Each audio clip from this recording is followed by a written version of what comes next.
Welcome to this week's Fireside Chat with Jesse. I am joined today by RJ Grimshaw, CEO of Able Leadership.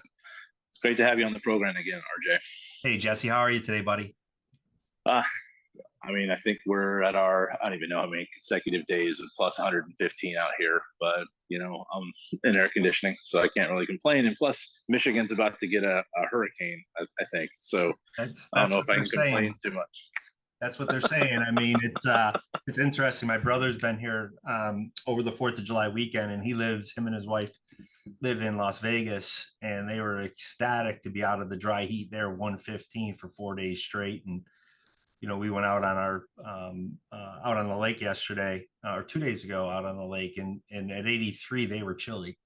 So you become acclimated to it to a certain degree. But it is summer, and again, if with 115, if you have air conditioning, you're inside, life is good. There's no reason to be upset at anything. So we've been pretty blessed. No, that's fair. And plus Barrel, like when I read that yesterday, where it was like the projected path. Yeah. I know Rinaldi's without power right now. I talked to him earlier today. So Houston's been blasted this year for some reason. It seems like they're always without power or flooding, and I don't know. And I lived there for a while. I don't remember it being like this often, but yeah. Poor Bob. Not to get too far down that weed there. I just weather's weather, and it is what it is, I guess. And the only reason I never paid attention to weather. To your point, it's like, what, I have to go on with my day. It doesn't matter what it is outside. But now that we made the purchase of this boat, you kind of look at weather a little bit differently, where you don't want to drive out there, get the boat all prepared, and go out and have it rain on you. So meteorologists right now are not my most favorite people, because they're never correct. It's fantastic. I need to figure out a way to hack your weather app. You could have fun with me. It says it's clear, and the other day we were out there, my brother says to me, he goes, yeah, 100% rain for the next 2 hours. I'm like, okay, let's pack it up. We go back to my house, which is only half an hour away. We sat in sunshine for the next 4 hours. But it is what it is. It's all good. We were blessed with the sunshine, and he got to enjoy the nice weather. So how was your trip? You've been a road warrior. Yeah. It was 11 to 12 weeks in a row, but some of it was self-induced. Japan was beautiful. Got some great photos. Good. I mean, people over there are just very friendly. Actually ran into a few equipment finance people. It's kind of crazy.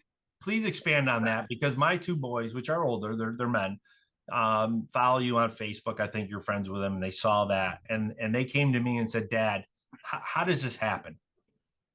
I said, look, I don't know, guys.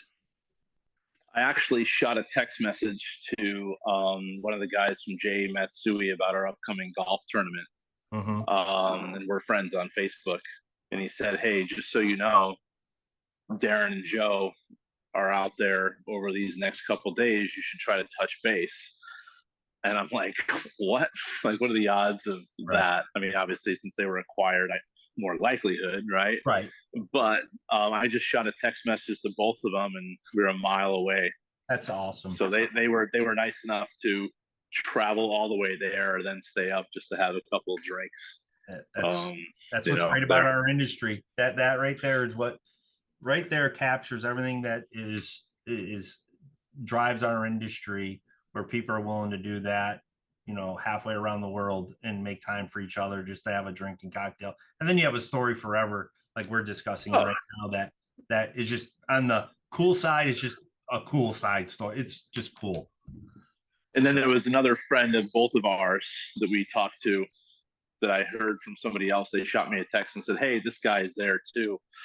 And unfortunately, he was a little too far away from where we were at, because we were already on the cruise at that point. Okay. But it was just like extremely small world, because he was probably 3 miles from the Hilton that I was staying at. And you're just like, what? Like, come on. Like, my first time ever. But that's like when you travel somewhere. It's happened to me, Jesse, too. I remember 3 or 4 years ago, I'm in Las Vegas at a trade show. It was at a franchisor show, multi-unit franchise show. I sit down at a table for lunch, and any good salesperson networking, you sit down next to people you don't know, introduce yourself. Come to find out, I sit down next to a table, 2 gentlemen away from me, lives not even 2 miles from me. And here we are having lunch at a franchise show in Las Vegas, and Yeah, we're common ground of who's where, and oh yeah, I know him, and you know a bunch of the same people. You just never know, and that's why you always have to they teach us the wrong thing when we grow up, not to talk to strangers. Now granted, you have to be careful, but in the same respect, when you're networking in sales, and you never know who the next potential client partner opportunity comes from. And matter of fact, I'm going to be in California on Thursday for the NIFA regional event, doing some sales training, and that's one of our core. One of the core things I'm discussing is just around, you don't know where the next referral source is going to come from, but you have to come from an abundant mindset and always be open to it and be prideful of what you do and be open to talking to other people. Again, it's not manipulation or anything of that nature, but it's just being open to those opportunities. You just never sure. know. You just never know. 100%. And as much as I'm an extrovert, there's certain times I want to be an introvert, and it's a delicate balance, because I think you've kind of seen. I mean, I've seen it with you, and I know you've seen it with me, where it's like, how do you do this? You're always on. It's like, look, when I want to be off, just leave me alone. Yeah. But it's like you said, it's that mindset where you can't necessarily do that. You need to find a way, though, because Yeah. otherwise, from a mental perspective, you're just going to be toast. Yeah, you have to figure out a way. And it's interesting you bring that up too, because this was 5 years ago. My wife, Mary Ann, went on a business trip with me to California, right when we became empty nesters. And the partners I was visiting with, I mentioned that she was coming with me, and they said, well, bring her along to the business meeting. So she went with me for a full day, lunch meetings, dinner meetings. We finish up the day, and she says to me, she goes, now I know when you come through the doors at the end of a day and you're not in the mood to talk for a little bit and have to decompress, I get it now. She goes, I completely understand where you're coming from, because as you said, it doesn't matter if you're in sales, if you're in any type of position and you're passionate about what you do on a daily basis of serving people, you're going to be on, and it's just natural. It's when when you walk through the door, or when you get on that flight on the way home, is you're exhausted, and you're decompressing and trying to recapture the day in your thoughts, right? Yeah. And as you get Yeah. older, it gets harder too. Yeah, I'm experiencing that. Or it's like hey, here's the kid, and it's like, wait a minute. Yeah. wait a minute. I need a break, and that's where, back to Mary Ann, she always tells me, we had children very, very young, and at the time I wasn't a fan of that, but now I am. That they're grown adults, and I don't have to worry about that. Matter of fact, back to my brother who's in town, he has a 3-year-old and a 10-year-old. So we got a full dose of what it is to have a 3 and 10-year-old back in our house, and they're gone. So I'm smiling, and we'll get to go visit them. A lot of energy, good, young men, and a lot of fun to be around. But you forget, you you live it all the time, of how much energy and the energy back that they deserve too. So, Sure. Yeah. No, spot on. Yeah. So RJ, I want to dive into Able, if you don't mind, your Able leadership program. Do you mind just kind of walking through, what the program stands for, and at a high level? I know when this comes out, if people in Southern California watch this today, you'll be giving a workshop tomorrow, for NIFA. So do you mind just kind of walking through each letter of Able and kind of the structure of the program, if you don't mind? Sure. Where Able leadership came from primarily is, I decided to write a book in 2014, and I worked with a publisher that helped me with different titles in really constructing the book. And from that came Able leadership, and really a lot of it was around just my process in leadership, of owning my first business at the age of 23 to most recently being CEO for Unified Equipment Finance.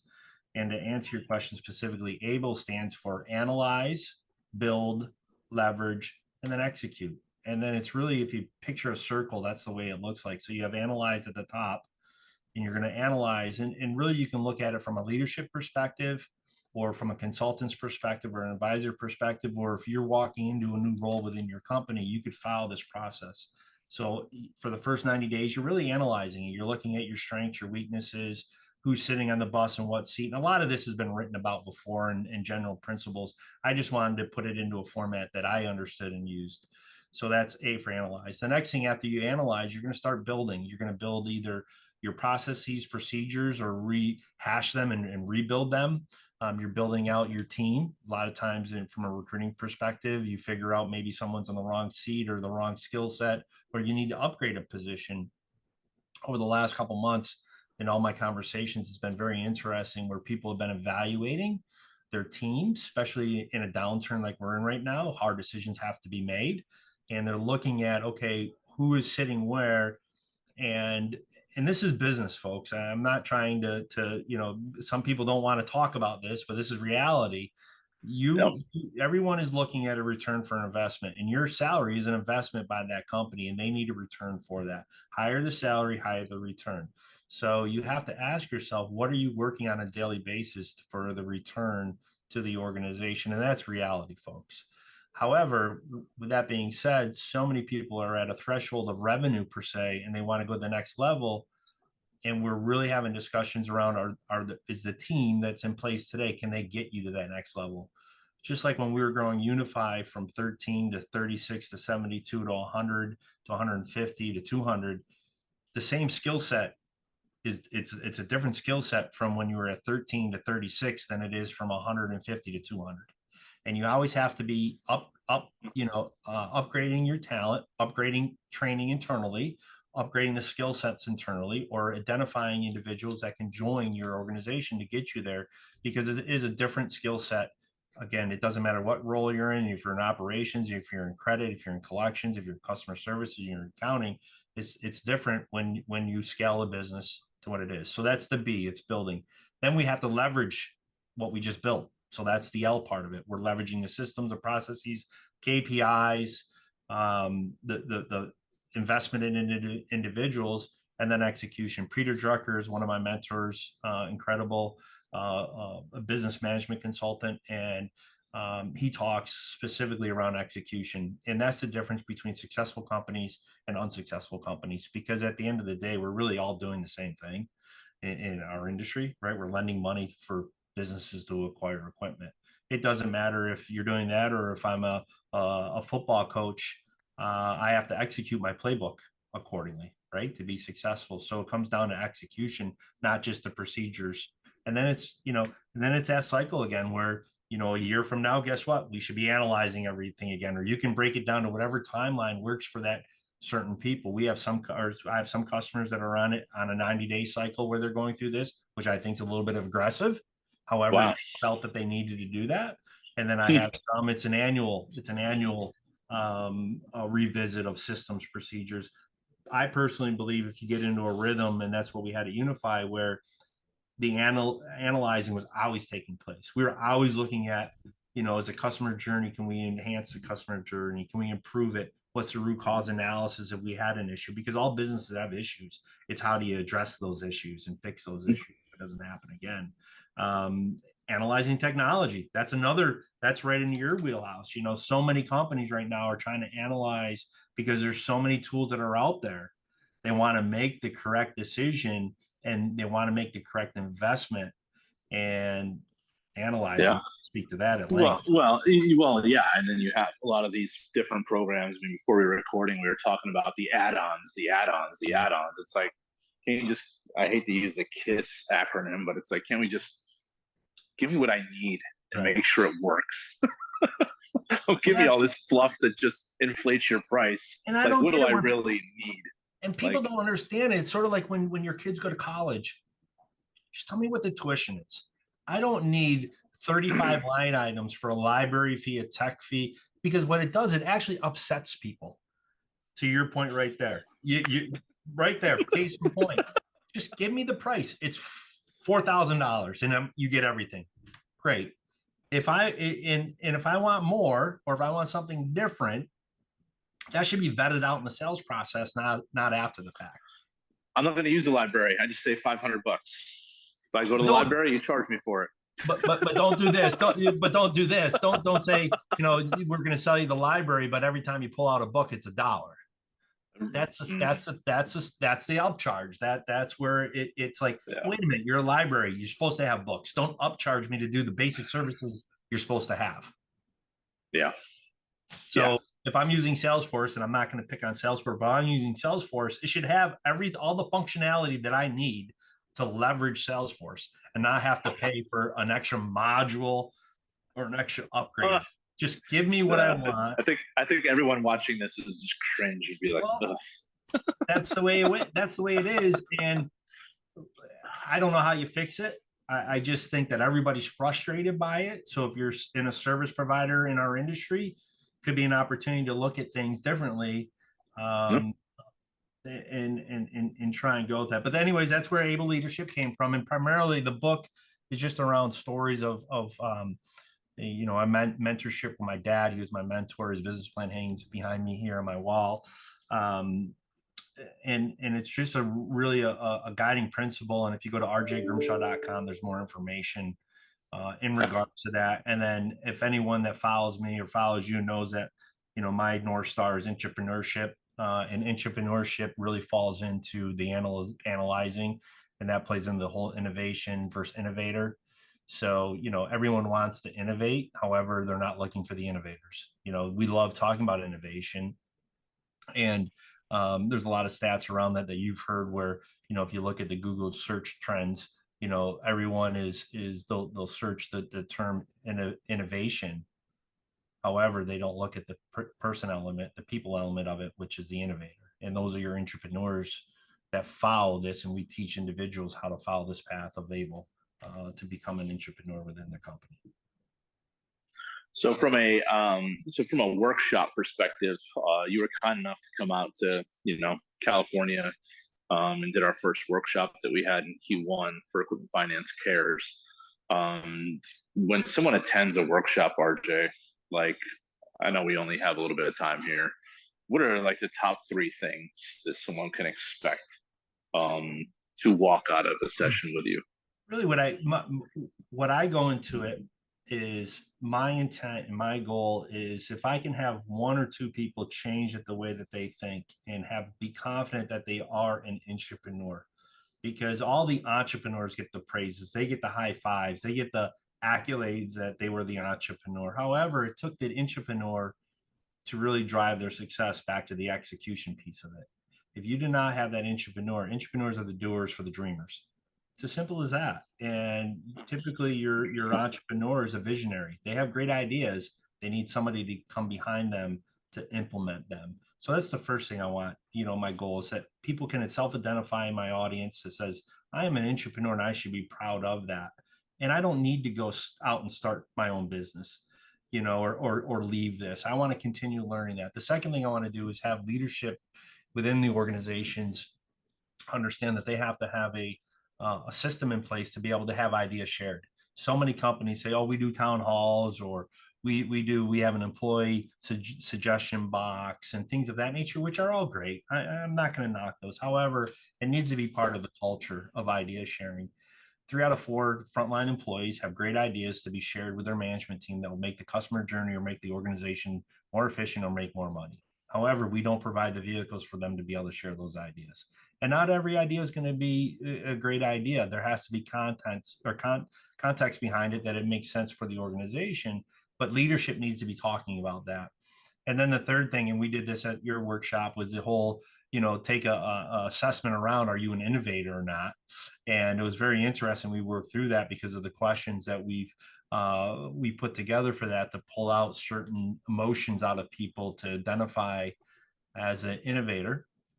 Also to go back to their company and say, hey, we should probably be talking a little bit more about these things, right? And the biggest challenge that I've had, don't have time to implement something new. We don't have time to implement a new initiative. This is not an initiative. This is a culture. This is an operating system. And we had that at Unify in terms of ideas sharing.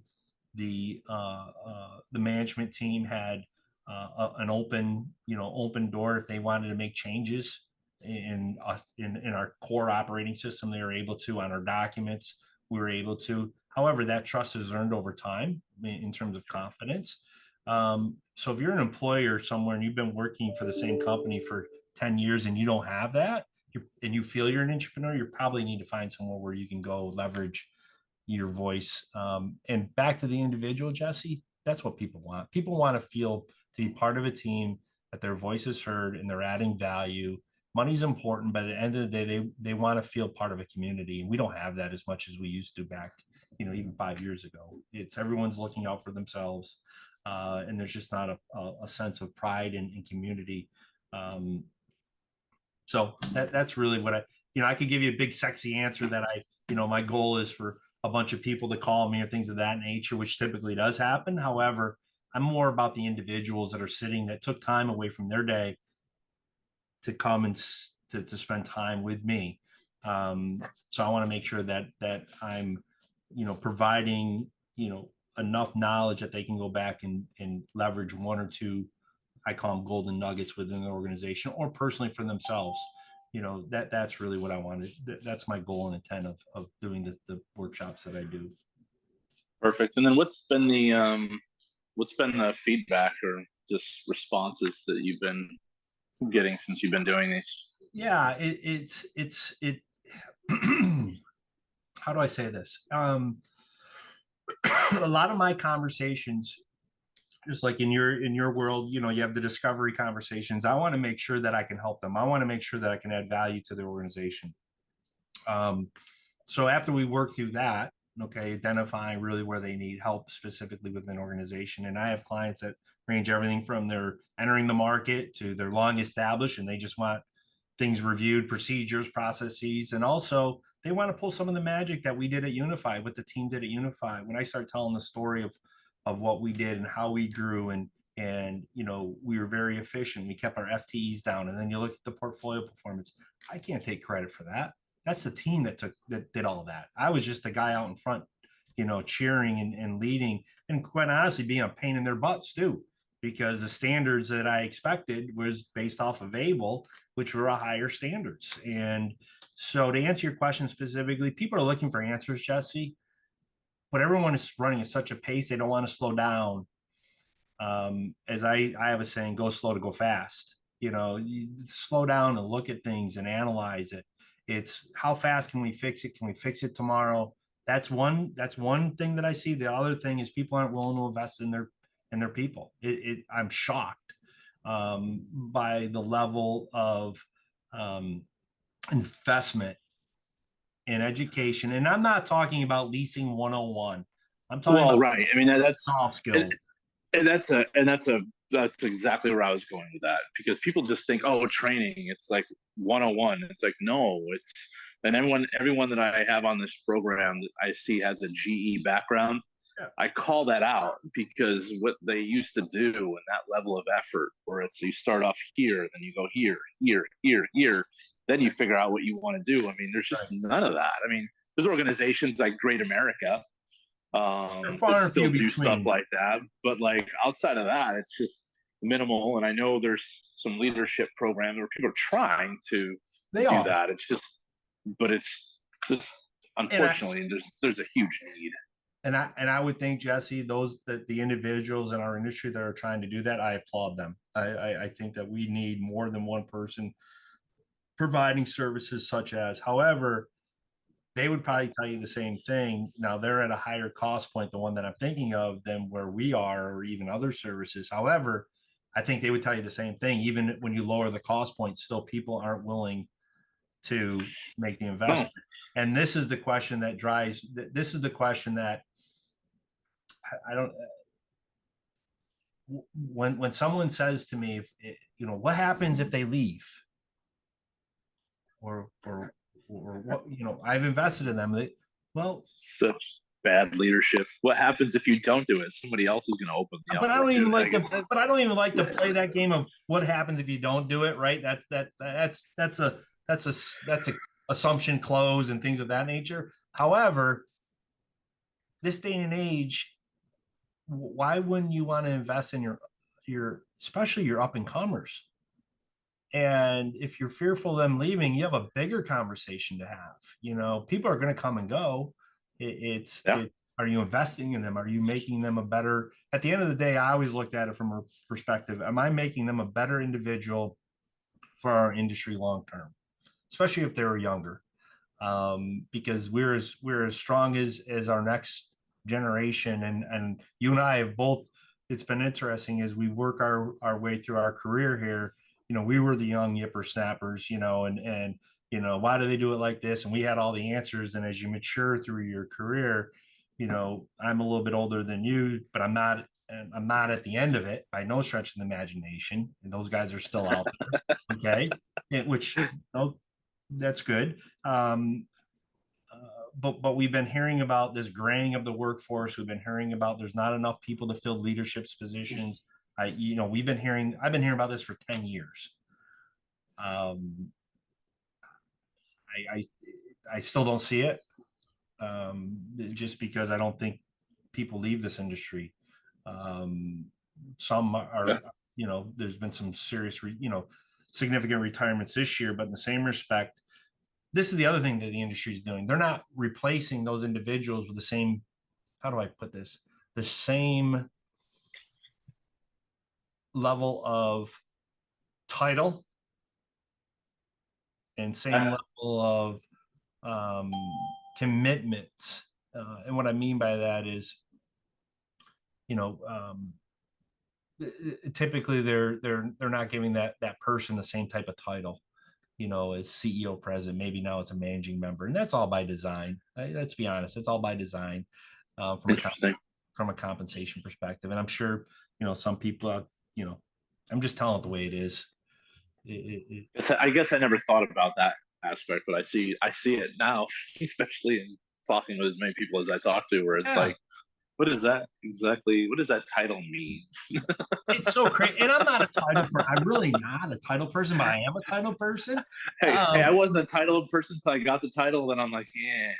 You get a cup of coffee, and you get more headaches with it at the end of the, at the end of the day.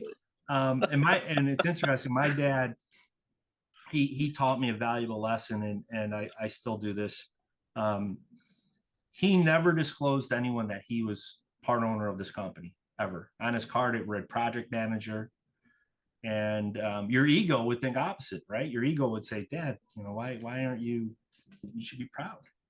And he said, you know, the reason why I don't, and the reason why I don't want anyone knowing that, he goes, if I'm sitting in a meeting in Anheuser-Busch, you know, and I'm in a bid meeting to redo a bunch of their lines, and I get pinned into a bidding or into a corner during a pre-bid meeting, I have no out if I'm the owner. They know I'm the owner. I can't say, well, I need to talk to my team, or I need to, you know, I can't make that decision. You're the owner. Everything falls on your shoulders. He could never get out of that. Not that he wanted to misrepresent, not that he ever wanted to do that. However, he always wanted that opportunity. And let me leverage it the other way. He could also make decisions that people were like, wow, Gene made this decision. He's only a project manager. We like working with this guy, right? Because there's no policy procedures. He can make those decisions on the fly as well. Well, I guess would someone get offended if you're in front of Anheuser-Busch and a project manager shows up and not a C-level person? True. I never looked at it like that. I'm not trying to be that guy. I'm just more of a. Yeah, these guys are construction. I mean, they did rigging and stuff like that, so it wasn't like no worries. It was rigging work and construction job sites, and I worked for them for a couple summers. And these guys were all, you know, you had iron workers, you had steel workers, you know, they were quite honestly blue collar, which we need more of in our country, of doing very valuable. Sure. Trade schools are very important.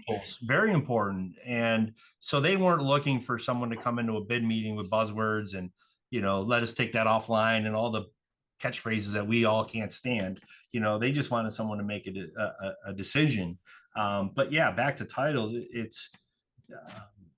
There were some times throughout my career where I've had to just bring someone to a meeting because it checked the box from a title perspective. I don't believe in that. It's like, what is your value here? If you're just going to sit there with a, you know, president, CEO, CRO hat and bring no value, why are you here? Yeah. People do business with people at the end of the day. And yeah, you're right to that respect.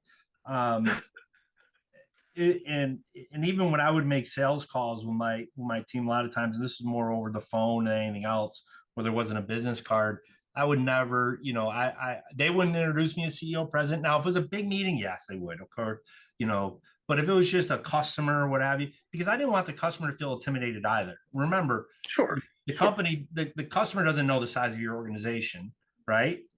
We're competing when we compete against all the Wells, US Bank, all the big boys, that are out there. So it's a fine line between when you're small, why is the CEO president on this call? Who am I doing business with, right? But it also worked for you that Good point. The CEO president took time out.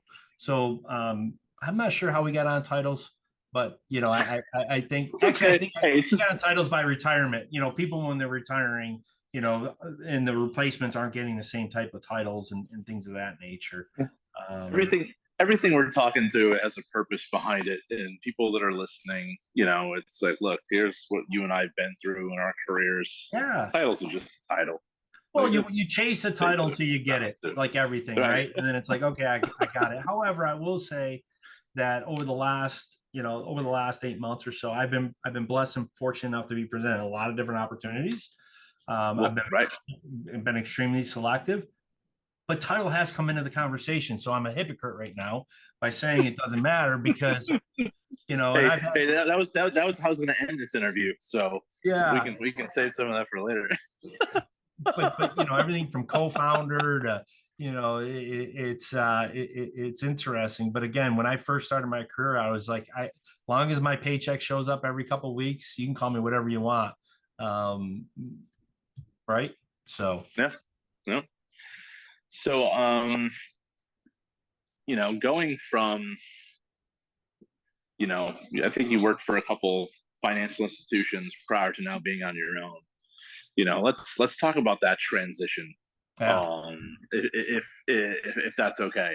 Sure. You're a big. I mean, I was fortunate. I guess in my career, I was fortunate where I came from traditionally organizations that invested a lot in the sales and marketing efforts, and I seized those opportunities and made the most of it, and it helped me out throughout my career. Mm-hmm.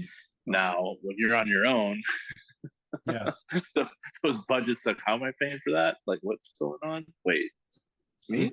Yeah, it's definitely different. And I've worked for bigger companies. I worked for Conseco, which became Wells, bigger company. And then I worked for Key Equipment Finance, bigger company, and then Everbank, bigger company, which is TIAA now. And then Unify, which is on a smaller scale, community bank. The main difference between working, I'm a team guy. I always have been, I always will be. Okay. And the challenge when you go out on your own is you're now a team of one. And one of what drives me too is watching people advance in their profession, either personally, professionally, or combination of both. But when you're all on your own, you don't have that. There's no one that's calling, hey, I need advice on this. And even if they are a client, like I do have some clients that sales managers will call me, it's still not the same. Okay. I'm helping them, but it's still not the advancement that what drives me. And that goes back to my sports coaching days. I love the start of a hockey season, see where your team is. And then we would test each individual player before the start of the season. And then at the end to see that advancement. That's what I like. It's growth. I want to see growth. I want to see advancement. It doesn't matter what it is. So that's really been the biggest difference. Everybody loves working remote and things of that nature. I miss going in and seeing a team and especially after the month. My favorite day of the month typically was the first or second of the month because you got to look back at your work for the previous month or previous quarter and evaluate and then look at what leverage you can pull as the general manager, president of the company, and then look at your trends and things of that number, the data supporting what your gut is telling you. So I really enjoyed that. But when you're consulting by yourself, it's like, okay, there's my bank statement. There's not a lot of trends to look. Yeah. Yeah. There's not a lot of, yeah. High five myself. So that's really the biggest difference. And, I'm definitely making impact with the companies I'm working with, or at least I believe I have. That's the other challenge too, is imposter syndrome, because you don't get and we've talked about this a lot. You don't get that data boys, or I didn't sit down at the beginning of the year and have a one-on-one with RJ to say, hey, here's your KPIs for the year, here's your goals, and we'll evaluate you halfway through. So you want to ask the question where it's like, hey, am I doing a good job? Yeah, you're doing great. Why are you asking? Well, all right. I guess the paycheck comes, so I'm doing it, And it's even harder when you're working, like I work with some individuals that I mentor, and it's even harder because they're taking their hard-earned dollars and investing in you specifically. So I become very sensitive, like, you are getting value out of this, right? I want to make sure that they are seeing a return, because the day if they're not, then that's okay. That's part ways. I'm going to keep pouring into you. Not everything is going to be a great opportunity for both sides. And that's one of the things I've learned. It's fine, yeah. but call a spade, and agree amicably to move on. I mean, that's the best way. And any leader that's watching this video, or even if you're not a leader, it's the same thing with the relationships that drive your originations, right? The same people that are driving your originations today, I don't care if you're a vendor dealer or if you're direct end user, the clients that are driving it today, those relationships aren't going to be the same ones in 5 years from now. It's just a life cycle. And I'm always surprised and shocked where people will say, oh no, we're going to be with them for 10 years. No, that's an anomaly when that happens. You're going to go through these life cycles. And I'm speaking about that in Thursday as well as NEFA. And I have a principle from a sales perspective that we used to teach. I teach it at Unify, that I can credit my career to is we call them the whales, right? If you get the whale, it's a career changing. Right? If you get that one big account, it's life changing too. And so many people miss that, and they want to be busy with the busy work, first finding that one or two relationships. And to start, let's be honest, you got to start with 10 of them, right? To get down to the one. However, you have to have a filter to make sure that the 10 have all the same characteristics that you're trying to go for. And when you go for them and then you narrow it down, then you go I call it, you're going all in. Okay, all hands on deck. This is a big account that is going to change the business as well, but it's going to run a life cycle. And I would always tell our team that, hey, this is a great account. We're probably going to go, say if it's a dealer, you might go to 0 to 10 million, 10 million to 20 million, 20 to 30, however. But sooner or later, you're going to hit a saturation point. And something's going to happen in the relationship. Either you're going to become, your balance sheet is so exposed to their customers or to them. Even if you have capital markets, there's going to become stress there. It's okay. That's just part of the life cycle. You hope that the finance manager, the sales manager, the general manager of that dealership that you're working with goes somewhere else. Because if you did a great job for them, what are they going to do when they land there? Well, I got to bring RJ in. Or I got to bring Jesse in. Or I got to bring Tom in. They've always been my finance source. And I had to do that at Unify when I left Everbank. Sure. And I would go in too, and I would never take it for granted either, saying, well, you did business with me at Everbank. You should do it here. I never ever, you can't, that mentality will wreck you. Nothing's for granted. It would I want to come in and make sure that we can help you and earn our way back. And it's going to take time, because guess what? If that person's going to jump ship, what happens when someone comes in with a lower rate than what I'm currently offering, or some new special, shiny object? They're not loyal. So I want people with loyalty too. And when people would say to me when we were making, cold calls, or I'm all set right now, that's great. Okay. That's great. I'm glad to hear that. That means you're loyal. However, if something changes, is it okay if I keep dripping on you or sending you emails just where we stand? 9 out of 10 times, if they're good people, they say, sure. Now, don't spam the living, out of me. However, but if you want to send me a quarterly update or stay in touch, and then you're building that relationship. But so many people, we want instant gratification, and, oh, you don't need me now, click. no more phone calls, and they forget that, and you just never know. You never know when they're going to need your services. That's why I minimum, you should be in touch with a vendor, dealer, even end user minimum once a quarter, even if they don't have time for you. But we're too busy, everyone doing 100 cold calls every day, to check a box that we're doing those cold calls. And hey, each style is different. It's just not my style. I'd rather be a thought leader in the marketplace. I'd rather build relationships. I would rather build referral sources and take great care of my customers than just cold calling nonstop. But that's just RJ's philosophy. I'm not saying the other way is wrong. Imagination, because it works. It's proven it works. I just don't think it works. That's not me either. Like, that's not.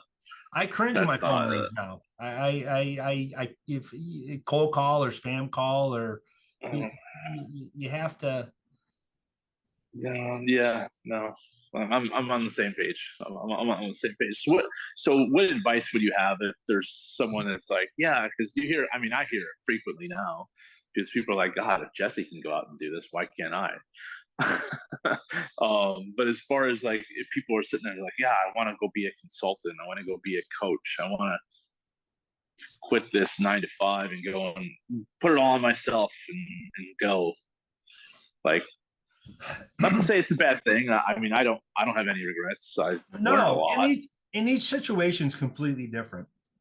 It really is, and that's a hard question to answer, because again, everyone's situation is completely different, and there's no two that are exactly the same. My dream was always to consult and coach. That was always my aspirations, and I knew I had to have the skills to be able to do that, right? I had to, do everything I've been blessed to do, and be surrounded by a lot smarter people than me that I can learn from too, right?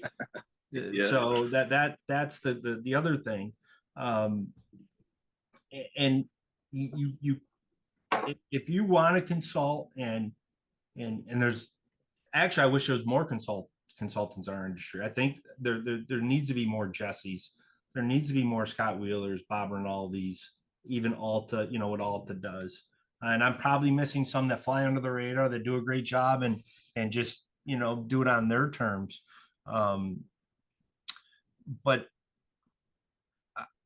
I also think the future has a lot to do with what you're doing with Consult Disrupt. I think fractional positions and roles are going to become really what the future looks like. First, trying to hire, especially in your service areas or your specialty areas of the organization.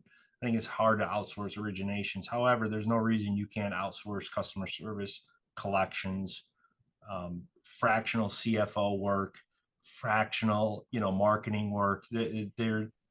Why invest? And especially if you're hiring talented people, invest where you can get a portion of their time. And really, at the end of the day, what you're buying or investing is their knowledge, a portion of their knowledge, right?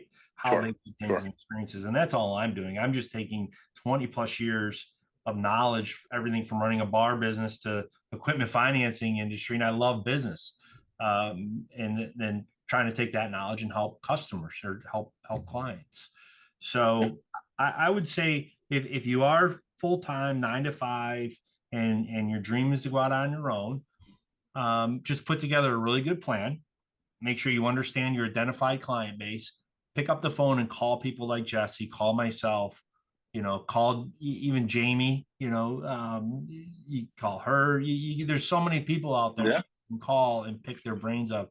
I wish we would all unite to a certain degree, because we all go to the same shows. We're all spending those dollars to travel. We're spending we're all kind of chasing the same thing. Deb Rubin's another one I should mention. She's very good. And I've shared this with you, Jesse, if we're all under one umbrella, at the end of the day, they have to choose who they want to work with, but there's no reason all of us shouldn't be, all of us are out there chasing the same people to a certain degree. There's certain skill sets that are going to match certain organizations. There's been some things that have come to me and like, I want to work with you. I'm like, I think I'm going to stumble through this one here. Maybe you should call Bob, or maybe you should call Scott or somebody else, where it's like, yeah, I would love, because like you mentioned that whale. Right. It's like, wow, this would be fantastic. But one of the reasons I went on my own was I was tired of all my eggs in one basket. Yeah. And at the end of the day, you're just a number. And what happens if I dedicate all my time to that whale and that whale's no longer there? Well, you always have to have I'm glad you brought this up, because it's very important to always have 5 or 6 other whales on your bench ready to go at any given time, because that's what will keep you up at night. If you're not courting those whales, all right, and all of a sudden something starts going sideways, or they get bought, anything, right? You're going to have some time to weed through your pipeline. However, you have to get somebody up to speed real quick. Sure. So that was always a fear of my team. And I always would say, hey, I have 4 or 5 recording, and you play it along timeline wise. And that's why, back to the point where someone says, well, I'm not ready to jump. Typically they're on my bench, right? And I'm saying, that's okay. Let us earn our way. And we'll earn our way, and we'll start smaller, and then we'll grow them when we really need the business. That's when we really, start pushing on them to again, though, we earn our way. It's not pushing on them. We show them what we're about. Good, hardworking people. And the same thing, it doesn't matter if you're service, if you're in, originations, platform, whatever you do in the industry, an attorney, all of us have to earn our way. But I want to expand on a point where people, they've said, well, geez, Jesse, I see what you're doing. Why can't I do it? This doesn't happen overnight. So many people think that, oh yeah, I start doing it, and it's easy. Jesse makes it look easy. They didn't see all the sleepless nights. They didn't see all the snafus of your first podcast or your second video podcast, and all the hours you put in. And you've been doing this now for 3+ years, and now 3 years, right? COVID. I mean, 4 years. We're almost up to episode number 200. It's right. Crazy. And I remember the first time you had the idea, and you said, hey, I'm thinking about doing this. And I said, I think it's a brilliant idea. However, you have to stay consistent. You have to have good content, and it's saturated. And at the end of the day, you have to remember it evergreen, so it's out there forever. So, but what you've done is absolutely brilliant. There's so many people in our industry say, yeah, what Jesse's been able to do on many fronts, professional wise, EF cares wise, consult disrupt wise. And at the end of the day, you're helping people in our industry to become better versions of themselves, either from an individual or company level. So people should be supportive of that. And the same thing, I know you have this mindset that, I always tell people, if I'm discussing them about Able and things of that nature, I always close with, if I'm not your guy, that's okay. But find a coach, find a consultant, even if it's minimum. And Bob Rinaldi would tell you this: buy a 4-hour pack from him every month to pick up the phone and call and talk to him, or Scott Wheeler or Deb, anybody. Because when you're in the jar, you can't see the damn label. And we all get caught up in our own worlds. Okay. And we don't know what the macro view is. And right now in our industry, you have everyone going from funding challenges or liquidity challenges to portfolio challenges to technology. There's a lot of dynamics taking place right now. And if you're in a vacuum all by yourself or your team, and you're not seeking good advice from other people in the industry, you might be left behind, or might make the wrong decision. And I'm a firm believer, we were ever ran into, to this day, I'm going to call 2 or 3 people and get their opinion on something. And I tell them, hey, I'm calling you this, how do you guys handle this? Or have you heard about that? Or what about this? And pick their brain. And I know you have a bunch of people, and I have my stable that I call. But I don't want the same answer from all individuals. So that's why I try and 100% pick different people, or different people in the facet of the industry. So yeah. One of the things I appreciate about the industry is you just say, hey, I need 5 minutes. You can talk to pretty much anyone. Our industry, that's why no one leaves it. It is the coolest industry. Now, granted, I've been a bank. I'm biased, obviously, but I am as well. I mean, it's been, and like all of us, right? You've had these thoughts. Maybe I'll get out of the industry, right? You have one of those days. It's like, you know what? I've been there, done that. But it just pulls you back in. And the reason it pulls you back in is the people. It has nothing to do with anything else. It's the people. And I don't care if it's the people in the industry like you, if it's the people that need our services like the dealers and end users, it's people. And they're the folks that bring us back into this industry because we do care about each other. We are willing to help each other. Are there bad eggs out there? Heck yeah, they are. Okay. Sure. But there's more good than there are bad. And everyone wants my philosophy, and I believe that it's a philosophy of the industry.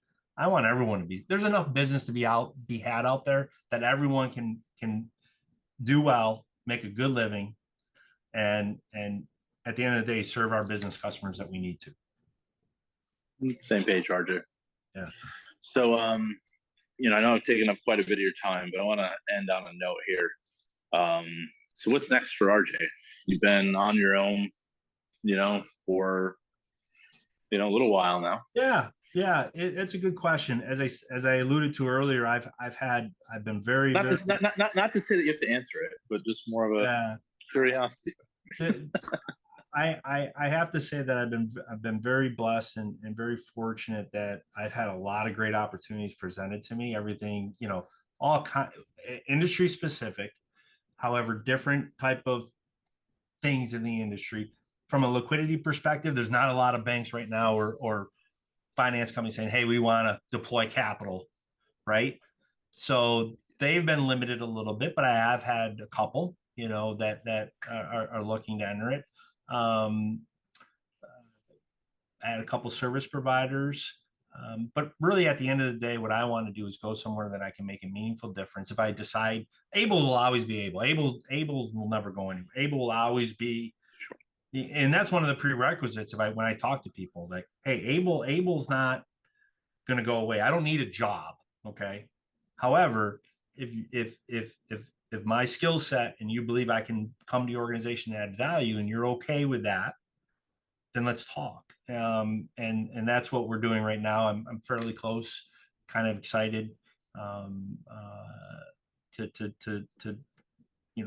join this organization from a senior leadership perspective, and it will benefit the industry as a whole. And again, RJ doesn't walk on water. I just think that I come from it from a different perspective, Sure. in different mindset. And back to the question earlier, working for larger companies versus smaller companies. And then, the whole entrepreneur concept, I firmly believe in that mindset. And I look at everything as I own the business, which sometimes can get you in trouble as well because you care so much. Right. Sure. So, but yeah, soon to tell. Not yet, but it's going to be good. It's going to be, and who knows? I don't know. At the end of the day, the whole courting process is, I always question. It's like, it's sort of like when you go buy a car. How many times you buy your test drive your car? Twice? Once? Okay. And you make a big decision, right? Same thing when you look at a house. You walk through a house once, maybe twice, maybe 3 times if you bring in your parents through or whatever. And then you buy a house, and we've been in this house 10 years. We walk through it twice.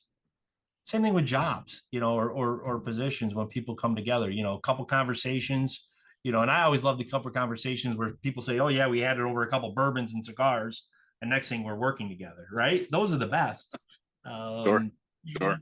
So, it's all that I always find interesting. And I think that we can get through the next 6 months here with the economy, and the industry. And we I think that the confident organizations that are good at what they do, and they know that, I think we're going to see in the second quarter of this year them really pushing on the gas pedal and taking advantage of the opportunities. I'm sure you're seeing that. I've already started to see that.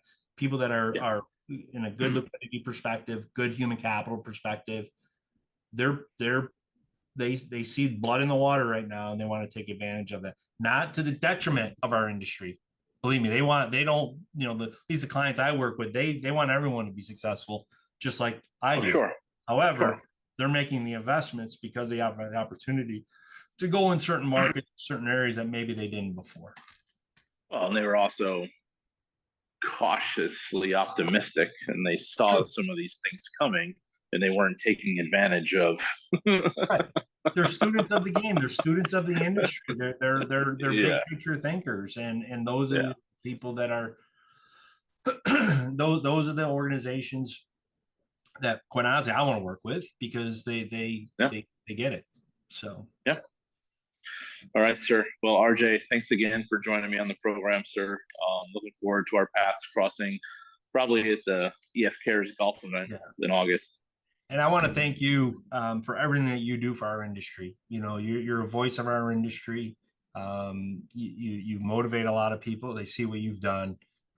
What you do with EF Cares is a whole nother, level of when it came from a concept to what you're doing now with it. And each year it gets bigger and larger, and which means it's more and more work for Jesse. It's more and more work for, the committees and things of that nature. So I applaud you because it's not easy doing what you do at the level that you do it at to drive that success. So thank you. Oh, well, thank you. I mean, I have good mentors in the industry, yourself included. So, you're the part of the voice of reason where it's like, hey, I got this idea, and you're just like, well.